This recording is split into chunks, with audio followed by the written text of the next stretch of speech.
am Claudia St. I am the president of the Workplace Advisors. We are your advisors for all things workplace related.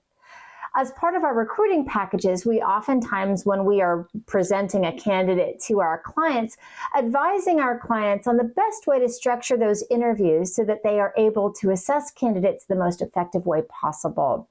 So one of the things that we oftentimes recommend is that they do panel interviews. And panel interviews are simply making sure that you have more than one person in the interview at a time. So you might have 2, 3, or 4 people from the client side interviewing one candidate. The reason why we recommend this is if you don't have that group all witnessing the same questions and witnessing the same answers, you can formulate very different opinions about a candidate, and you might not be able to reconcile what one person's assessment was versus another. So you're all witnessing the same phenomenon. That makes the decision-making process a little bit easier. The other thing is, if you've ever done one-on-one hiring and interviewing, you know that oftentimes you'll ask a question and then the candidate will start answering that question. And then you have to think, okay, what is my next question going to be? Where am I in this process? And you really don't have the opportunity to stop, attend, listen, observe, and really get a sense of that candidate and their answer on an ongoing basis. When you're part of a panel, and we recommend that folks set it up so that everybody knows when it's their turn and there's a normal rotation, and that establishes a sense of predictability for not only the people that are on that panel, but also for the candidate, him or herself as well. It offers an opportunity for folks to know, okay, I'm on, and now I'm off. And now I can sit down and observe. I'm either asking my question or I'm evaluating how this candidate is answering somebody else's question. So it gives everybody the opportunity to witness the whole phenomenon of a person, because we know that people communicate through body language as much as through the words that they use.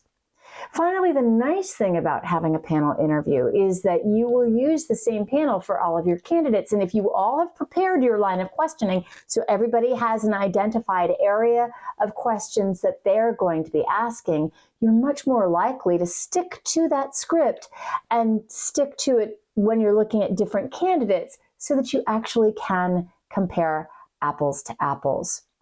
Couple things to keep in mind, however, when you're structuring those interviews is to ask questions from a behavioral interview way. What that means is you don't ask a question such as, if you're hiring a salesperson, for example, have you ever built a book of business? Well, the answer that you might get back to that is yes. And then where are you? But if you ask that same candidate, tell me about a time when you've had to build a book of business from scratch, then you might get a lot more information, and it will tell you whether or not they do it the way you would like them to do it, or really if they've even done it at all. So the way to structure those questions is by saying, tell me about a time when. Give me an example of how in the past you have dealt with this situation or dealt with this scenario.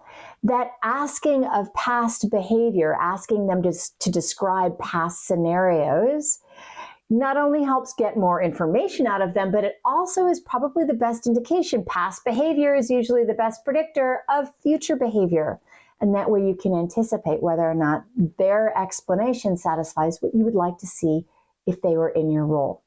Finally, a very important thing to consider, if you are interviewing candidates, have you reviewed your prohibited interview questions?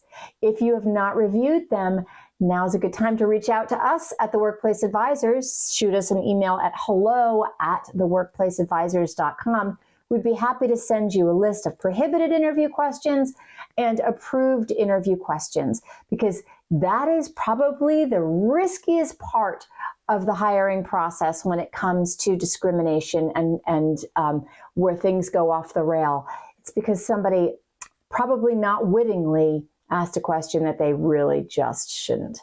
So making sure everybody knows what they can and cannot ask and why is always a good way to go into those interviews.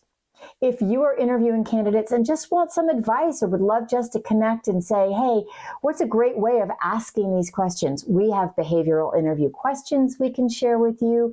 We can give you those prohibited and non-prohibited interview questions and just, bone up on those skills to make sure that that interview process is the best process that you have available not only for yourself, but so that your candidates feel secure, feel like they're respected, and that the interview goes well. At the Workplace Advisors, we are here to help with any of your workplace issues, whether that's recruiting and interviewing or compliance or coaching or any of the many other things that we do for you. Because at the Workplace Advisors, we are your advisors for all things workplace related, and we hope that you have a safe, productive, and happy workplace. Take care.